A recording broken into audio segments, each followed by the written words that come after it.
ಲೋಕಸಭಾ ಕ್ಷೇತ್ರ ಮರು ವಿಂಗಡಣೆಯಲ್ಲಿ ತೆಂಕಣ ಭಾರತಕ್ಕೆ ಅನ್ಯಾಯ ಆಗುವುದರ ವಿರುದ್ಧ ಚೆನ್ನೈನಲ್ಲಿ ಸಭೆ ನಡೆಯುತ್ತಿದ್ದು, ಇದನ್ನು ಚಾರಿತ್ರಿಕ ಎಂದು ತಮಿಳುನಾಡು ಮುಖ್ಯಮಂತ್ರಿ ಸ್ಟಾಲಿನ್ ಹೇಳಿದ್ದಾರೆ.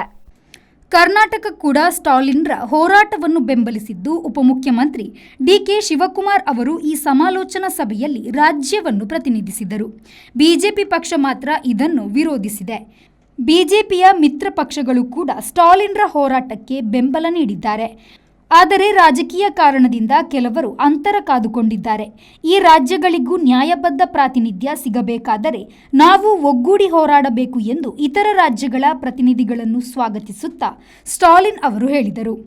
ಕೇರಳದ ಮುಖ್ಯಮಂತ್ರಿ ಪಿಣರಾಯಿ ವಿಜಯನ್, ತೆಲಂಗಾಣದ ಮುಖ್ಯಮಂತ್ರಿ ರೇವಂತ್ ರೆಡ್ಡಿ, ಪಂಜಾಬ್ ಮುಖ್ಯಮಂತ್ರಿ ಭಗವಂತ್ ಮಾನ್, ಶಿರೋಮಣಿ ಅಕಾಲಿ ದಳದ ಕಾರ್ಯಾಧ್ಯಕ್ಷ ಬಲ್ವಿಂದರ್ ಸಿಂಗ್ ಬುಂದರ್, ಕೇರಳ ಮುಸ್ಲಿಂ ಲೀಗ್ನ PMA ಸಲೀಂ ಅಲ್ಲದೆ ಒಡಿಶಾ, ಪಶ್ಚಿಮ ಬಂಗಾಳಗಳ ಪ್ರತಿನಿಧಿಗಳು ಇದರಲ್ಲಿ ಭಾಗವಹಿಸಿದರು. ತಮಿಳುನಾಡು ಬಿಜೆಪಿ ಮಾತ್ರ ಭ್ರಮಾಲೋಕದ ಸಭೆ ಎಂದು ಟೀಕಿಸಿದ್ದಾರೆ. Bureau report, V4 news, Chennai. ಪೂರ್ಣ ಭರವಸೆಯ 10,100 ಕೋಟಿ ರೂಪಾಯಿ ವ್ಯವಹಾರ. ಸಹಕಾರ ರತ್ನ ಡಾಕ್ಟರ್ MN ರಾಜೇಂದ್ರ ಕುಮಾರ್ ಅವರ ಅಧ್ಯಕ್ಷತೆಯಲ್ಲಿ ಅಭಿವೃದ್ಧಿಯ ಪಥದತ್ತ ಸಾಗುತ್ತಿದೆ SCDCC ಬ್ಯಾಂಕ್.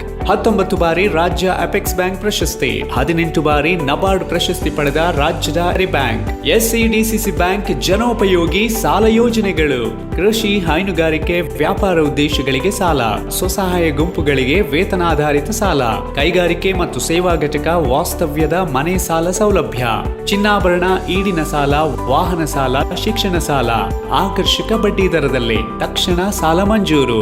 107 ವರ್ಷಗಳ ಸಾರ್ಥಕ ಸೇವೆಯಲ್ಲಿ ದಕ್ಷಿಣ ಕನ್ನಡ ಜಿಲ್ಲಾ ಕೇಂದ್ರ ಸಹಕಾರಿ ಬ್ಯಾಂಕ್ ನಿಯಮಿತ. ಪ್ರಧಾನ ಕಚೇರಿ, ಉತ್ಕೃಷ್ಟ ಸಹಕಾರಿ ಸೌಧ, ಕೊಡಿಯಾಲ್ ಬೈಲ್, ಮಂಗಳೂರು.